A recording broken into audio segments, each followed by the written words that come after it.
Some people say they feel a calling to a certain line of work, and that was the case for Bryan Hochhalter. And this morning, more about his calling and why he is this week's Someone You Should Know. So my mission, my job is to serve Christ, model Christ, reflect Christ. I fail miserably at it, but as an overall sense of call, that's what I'm called to do. And it's that very mission that brought Bryan Hochhalter from his hometown of Bismarck to California to Detroit. After attending college, he went on a musical tour of the U.S. and Canada, and that's when he met his wife. I saw Holly across the way. I said, that's the girl I'm going to marry, so I got to go. While he grew his family with Holly, he also worked on his career with the church and started going on ride-alongs with a sergeant from the Detroit Police Department. First ride-along I went on, it was horrible. I saw a woman who had been dead for 3 weeks, and I won't go into details, but it was something I didn't need to see that. But my whole point was, this guy saw this stuff all the time. I think he needed someone to know what he was going through. However, Hochhalter always knew he would end up back in his hometown. So after he moved back to Bismarck, he started pastoring for the Bismarck Baptist Church, and he was immediately asked to be a chaplain for the Bismarck Police Department as well. And since North Dakota has very few chaplains, Hochhalter is called all over the state to stand with people in their time of need and grief.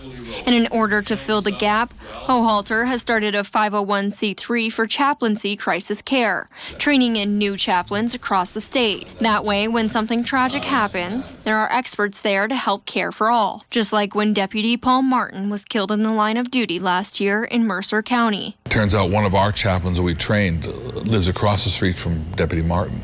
It doesn't make anything go away for the family. It's unbelievably tragic, but there was someone there within minutes, and we brought other teams up the next morning and stayed for several days and debriefed people in a variety of settings and helped them begin to get through it, what they'd seen. Well, that's what I want to have happen across the state and counties. Hochhalter not only stands by officers in their times of need, he also teaches young ones about marriage and how trying a relationship can be with an officer. You're a courageous person.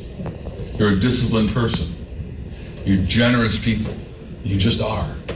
And when you face the negative influences of police work and take those 4 qualities and apply them to your marriage relationship, it can overcome some of the challenges that exist in there. However, about 8 years ago, Bryan's calling changed. He was diagnosed with Parkinson's disease at the age of 58, and he says that being diagnosed left him with nowhere to turn. It was awful because he had no compassion, no care, no resources. Take a couple of these pills, I'll see you in 6 months or whatever else.